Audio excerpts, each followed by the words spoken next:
Perfect. So I was, when I saw it on Twitter, I thought I could share a little bit my experience.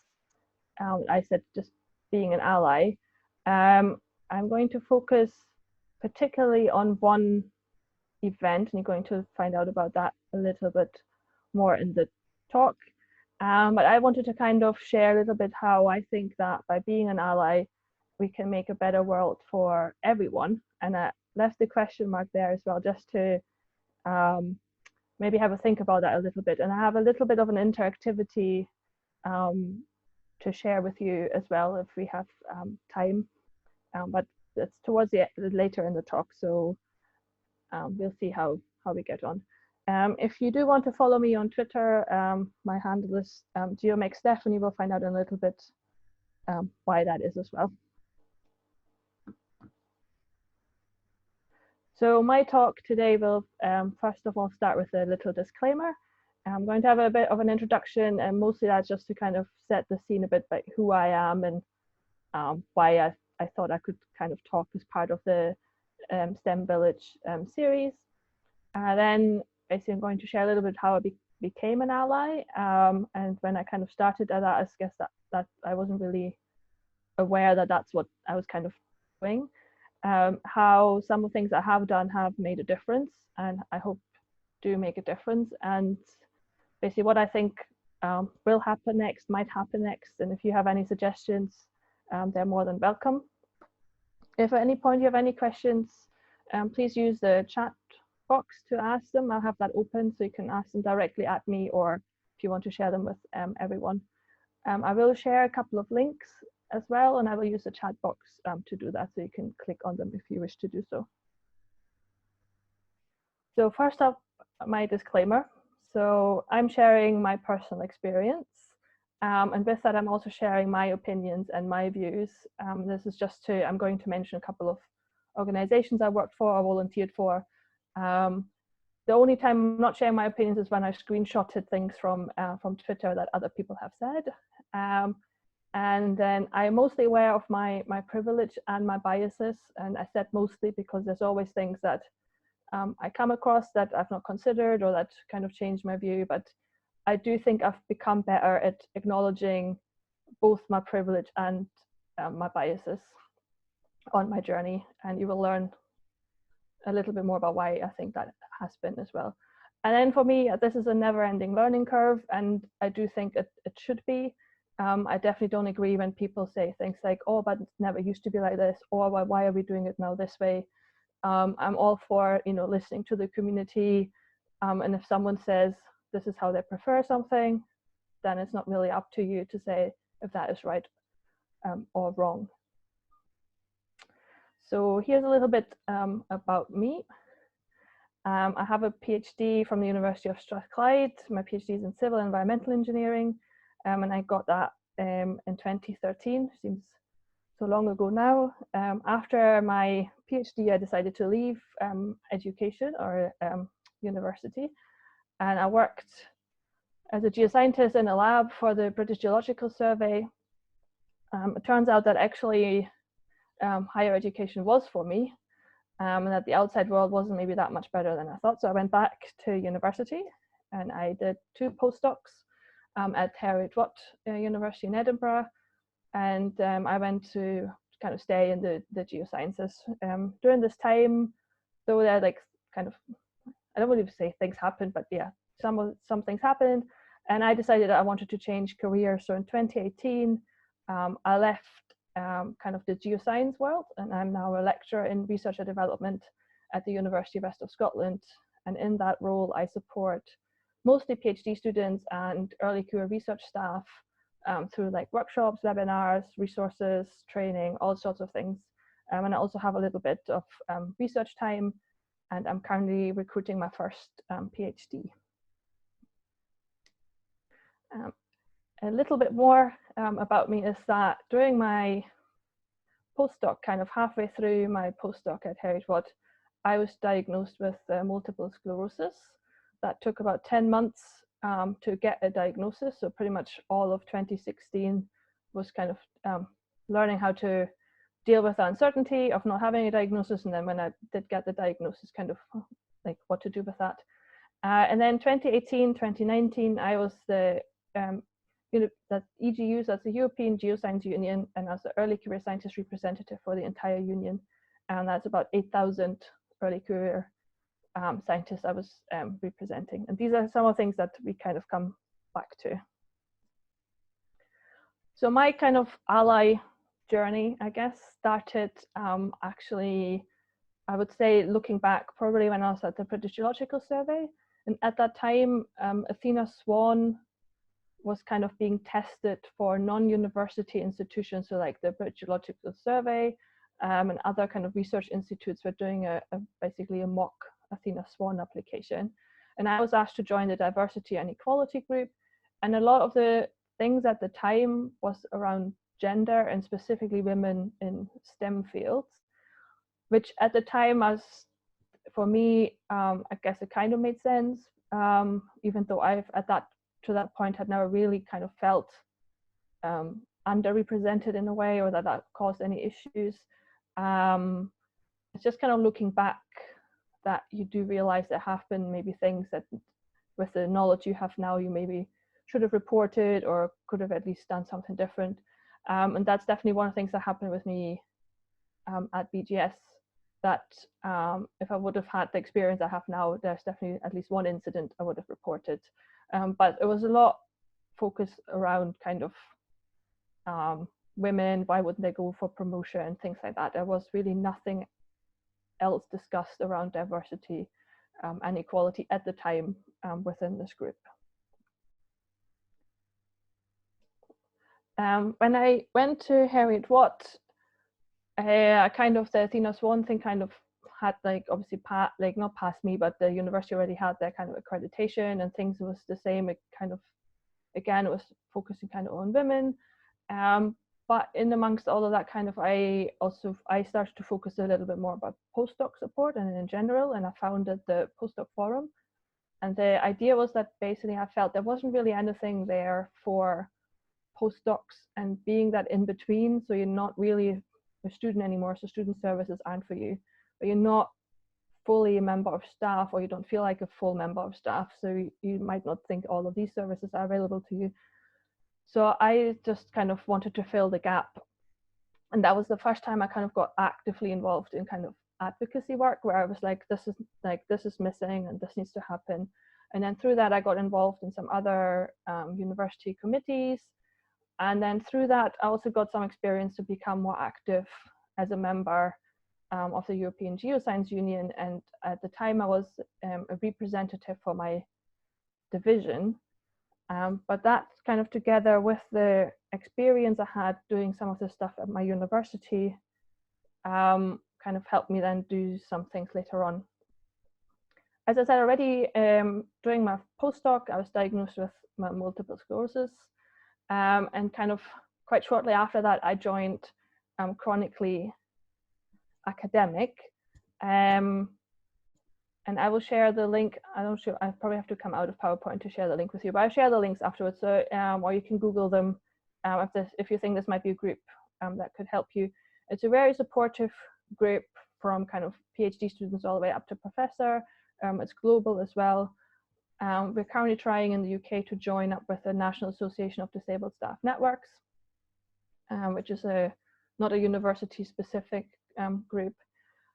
And I joined them just kind of for the support, but also because I felt that there was really a lack, especially for disabled academics and disabled academics with fixed term contracts, and some of the worries that come around disclosing and some of these things.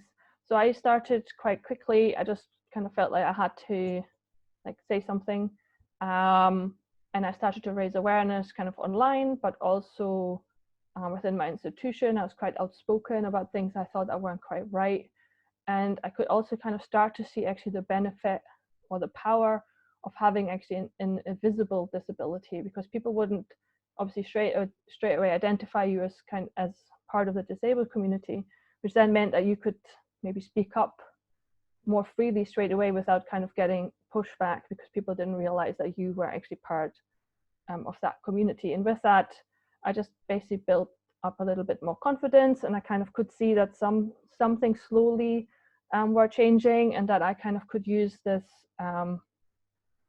basically this newfound confidence in a way with some of the privilege I had to actually have to kind of start fostering some change. There's still lots of things that didn't happen at the institution, but kind of chipping away at it, and hopefully we'll get there at some point. In 2017, I was elected to become the European Geoscience Union wide ECS reps, early career scientist representative. And because it was so close after my diagnosis, actually, I wasn't sure if I really should do it, if I had kind of if I was able to, and then I was still kind of trying to figure out kind of what else was kind of going on. But with the support from the team that kind of helps with the representatives, and also knowing that I would be the first year, so 2017, 2018, I would be shadowing the current EGU-wide rep, and then I would be the rep from 2018, 2019, kind of meant that I had this kind of year to kind of figure out how this would work, what I wanted to do, and all of those kind of things that were going on at the time. And with that, it meant that EGU 2019, so their annual conference, that I would be kind of mostly involved in organizing and hosting events at the EGU 2019. I was interviewed kind of before that happened, or as I started my term in a way. And if you wanted to read that interview, I put the link into the chat box after this presentation as well. And this is also the event I kind of want to focus on, is the kind of that annual conference and what we did in 2019. So as part of the union, kind of the council, the ECS rep attends some of the council meetings. 2 of them are kind of in person. One is a summary of the previous event, and we have to write a report for the early career scientists and what they want to achieve and what they have achieved. And it was really interesting to kind of see the inner workings of a big organization like that. So the conference is normally attended by between 15 and 18,000 people. There's, I think, 26 divisions, so it's quite a big conference. And about 50% of the attendees are early career scientists. It was the same kind of again where the diversity focus was around gender, and a lot of it was around gender regarding the awards. So not that many women were being put forward for awards, not that many women won awards, and that was kind of the key or the initial driver for the diversity and inclusion group. By that point, obviously, I also had kind of I became member of the disabled community. And there were things that I could see happening at this conference, for example, that I was weren't that great. So there was basically no specific seating. Most of the events they had organized kind of for networking were standing, which one of the things, for example, I struggle with is standing for length of time, or the seating was not appropriate for the tables, for example. So you would have bar tables, but then low seating, so that kind of can make it awkward as well.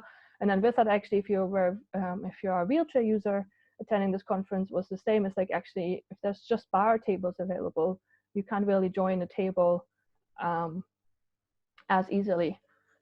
So these are kind of things I started to, just having access to the council in the way I started to kind of raise my voice, and kind of was well, these are things I'm experiencing, that's not quite right.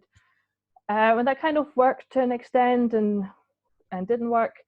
But then the other thing that happened at the same time was that some of the other division representatives were basically saying that there should be more done to support LGBTQA+ participants and members at the union, that nothing really had happened for them or with them. And one division rep in particular was really, really active in saying she wanted to do something for that. And then unfortunately, she couldn't attend the EGU event or the conference in 2019. But then I kind of felt as my role as the representative, that was something I should do, and that I had the kind of the power to do, and that I was, by representing this community of scientists that I had to basically be obliged to actually bring that forward. So we decided amongst the early career scientist representatives that we would host a Pride event during the conference in 2019.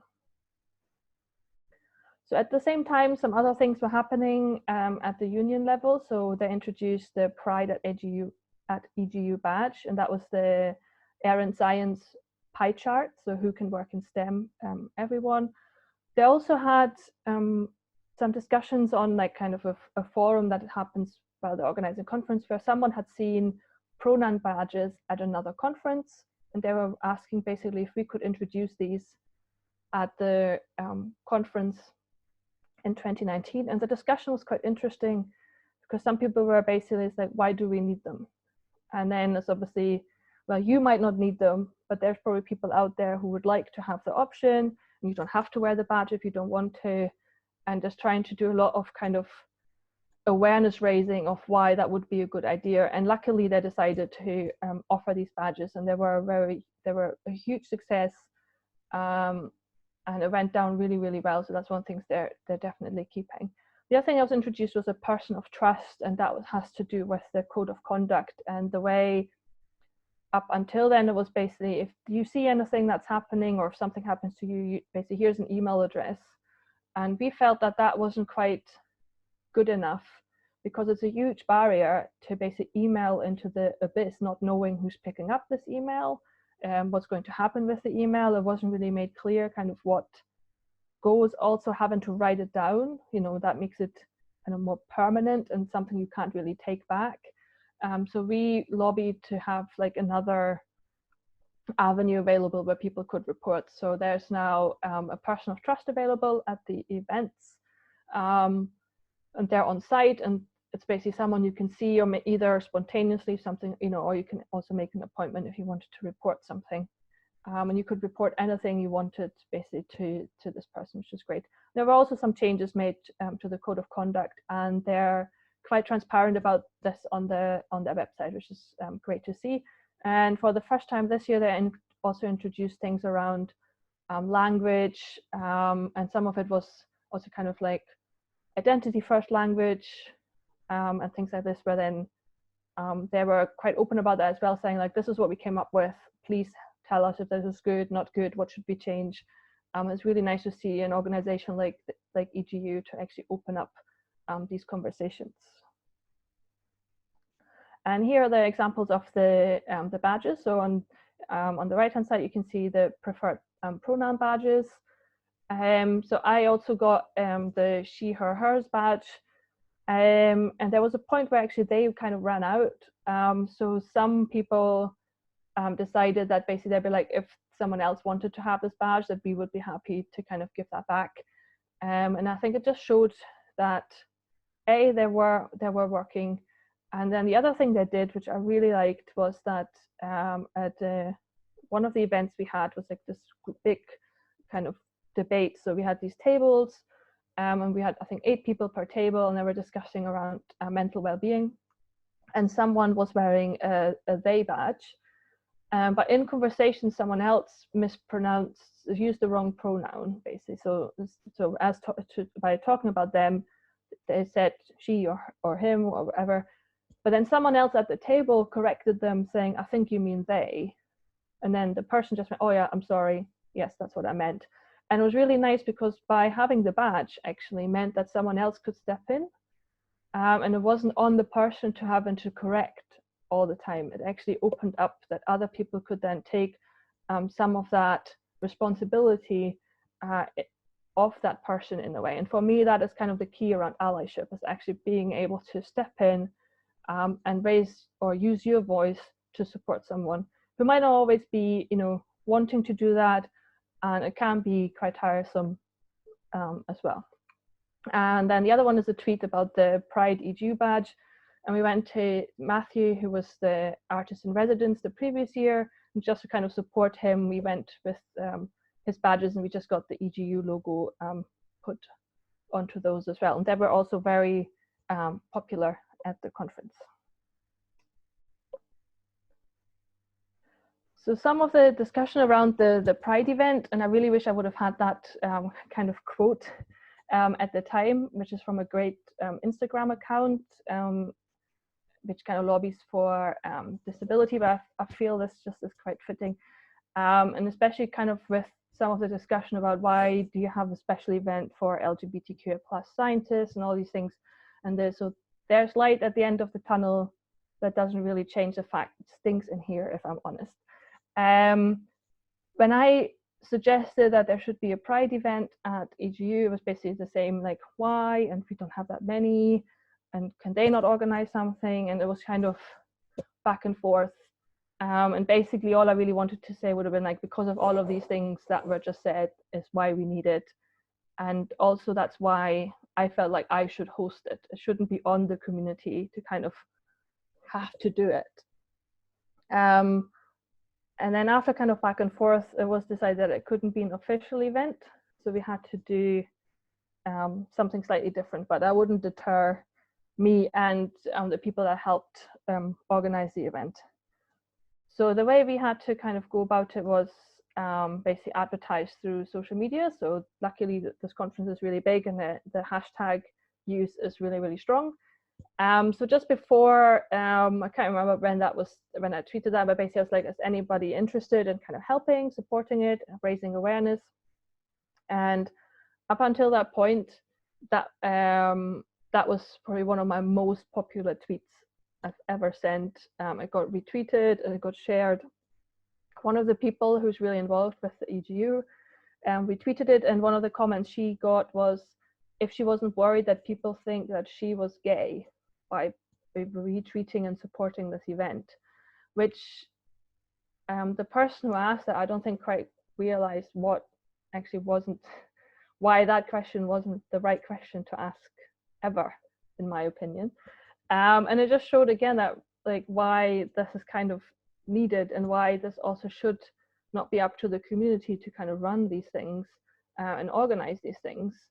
And it just kind of showed me that this was really, really, really needed. And I really wish it could have been an formal event, but we went with informal. And luckily there's a space available at this conference, which is this kind of networking zone. That's just a room where people could have these pop-up events. I did share the kind of the popularity of this tweet at a follow-up conference or meeting with the council, just to kind of show that there was interest and that this was needed, and that it's there to support part of the community. So to have the event, we kind of, because I was going to host it, I wanted to focus on a bit similar to this one. It's like what makes a good ally, and how can we kind of support these participants and the community going forward. Also for me, just to kind of to keep learning. So it was like, I mean, obviously I kind of think I know what an ally is, or what I would like my allies to do and to be like, but that doesn't mean there aren't other things that I could be learning. I also wanted to have kind of an open discussion and make an open discussion possible, and to foster support. So if you wanted to see kind of the questions we did, we used a website called Menti. So you can either go onto menti.com and type in this number, or I will share the link in the chat box with you. You can just click on the link, and then you should be able to see the questions. So I will just change, oh, not sure what happened. I will share my web browser with you, where I put this up as a presentation. And basically, as you go through, no one's joined yet. So if you go onto menti.com and then use this code, you should be able to see the questions, and you can reply to your answers if you wanted to do that.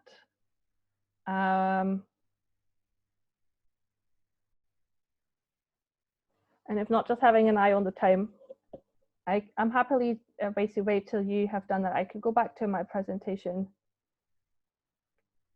and we can have a look back once I'm done. This is something you would like to do.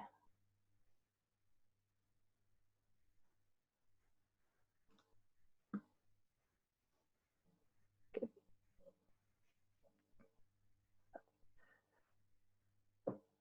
Okay, some people saying they're looking at it. So I just let you do that, and then we can just go back to the to your answers real quick at the end, and I'll be happy to share them. You can download, or I can download them as PDFs afterwards as well. But some of the questions were basically, the nice thing about using something like Menti is that people could do it from their phone in the room, and you didn't, if you didn't want to contribute, you didn't have to.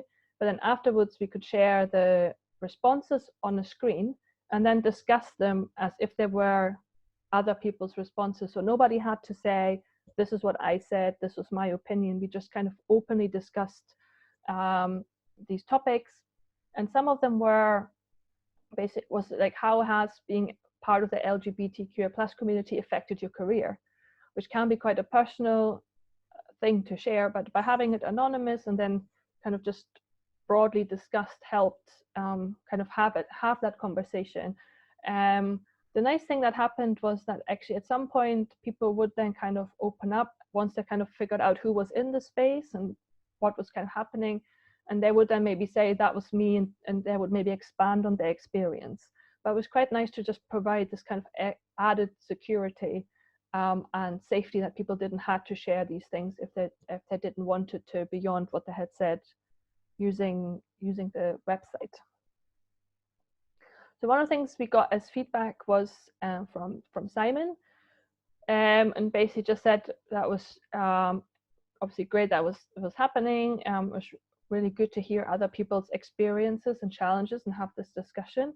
And someone during the event made this comparison of everyone being basically like the way like computer models work, like everyone has different initial conditions, and then how we kind of model our life or career kind of around these things and how other things influence it.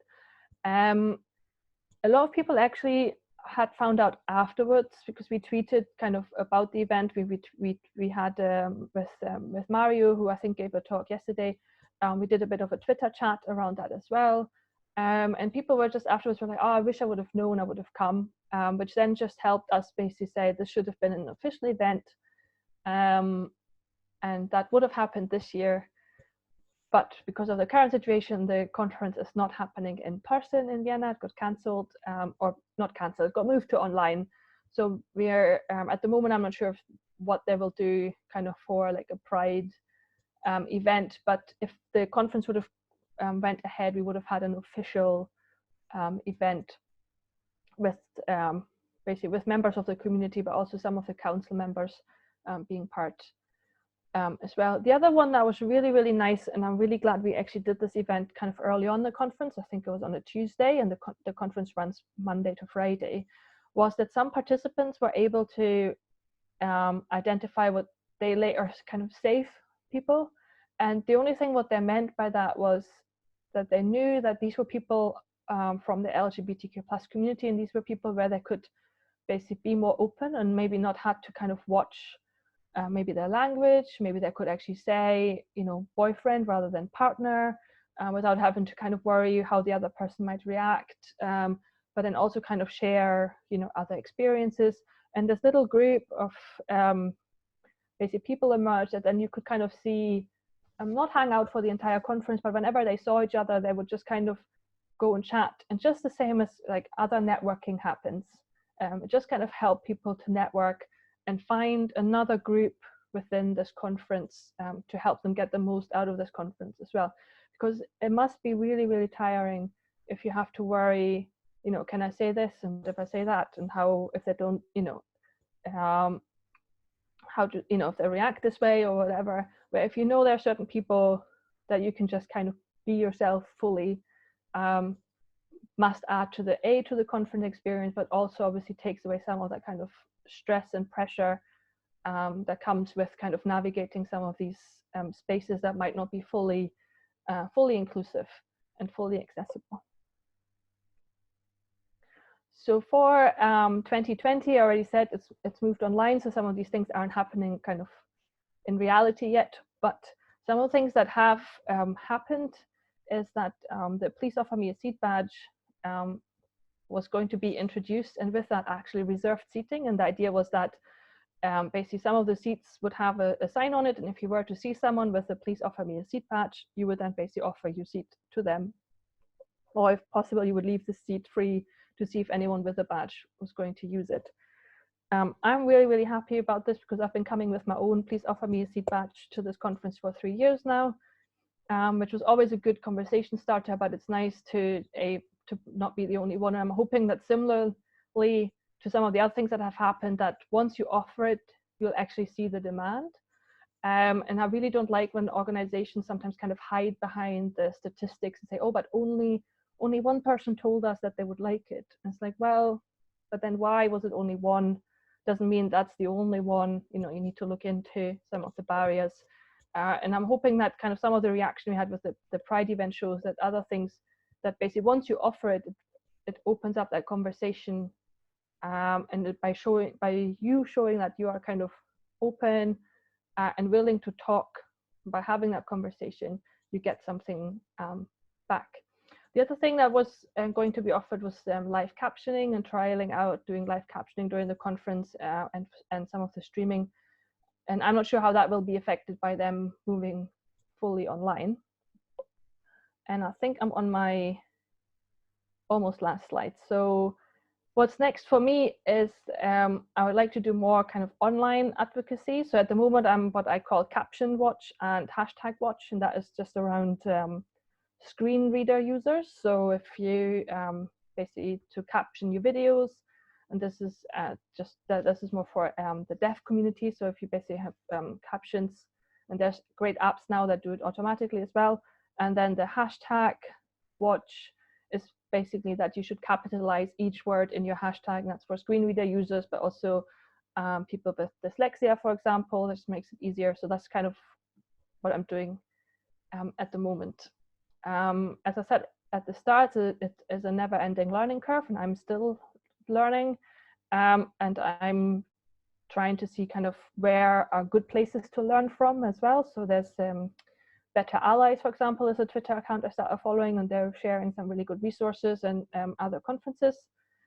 Then by sharing my experience, I mostly do that kind of through social media. So this is the first time I'm actually kind of put a talk together, kind of sharing what I did and what that led to, and trying to kind of expand my allyship, just trying to be able to kind of use some of my experience and my privilege to kind of basically help others just more widely, and maybe not just on social media, but through other activities as well.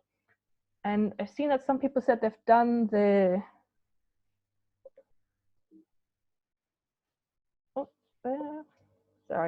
they have done the Menti Meter. So I just thought we maybe just have a quick look, just so you can see what that looks like. And then I only have my thank you slide left anyway.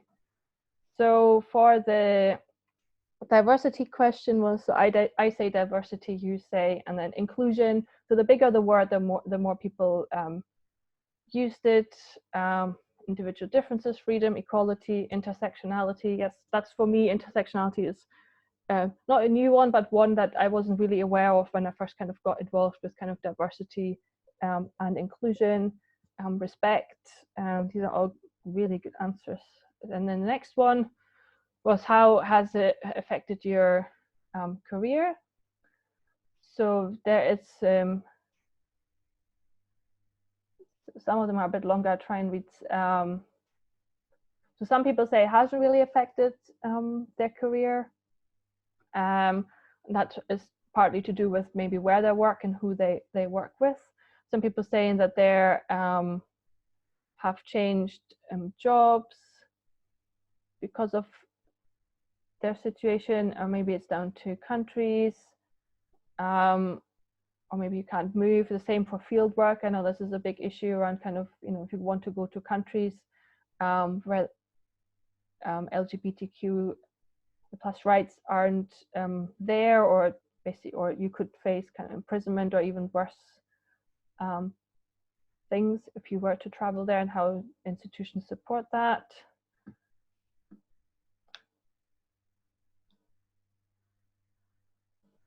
So someone said they have experienced homophobia, and the same, they had to actually leave the job basically for their well-being. And then the next question I think was what a good ally is, and that is basically, this is mostly for, I guess, for me, but also obviously you can be an ally for, you know, so many other communities and within your own community as well. So supportive, absolutely. Listening, I absolutely agree with that. Aware of their privileges, I do agree with that. And then understanding and understandable. And with that, I think it's the one that maybe for me is missing is the non-judgmental.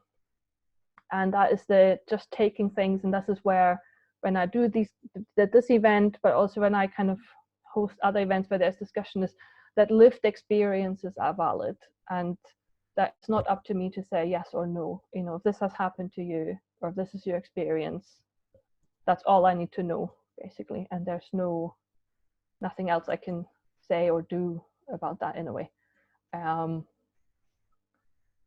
Okay, I'm going to just go back to my presentation. And we are basically on the last slide. I ran a little bit over time, I'm sorry about that.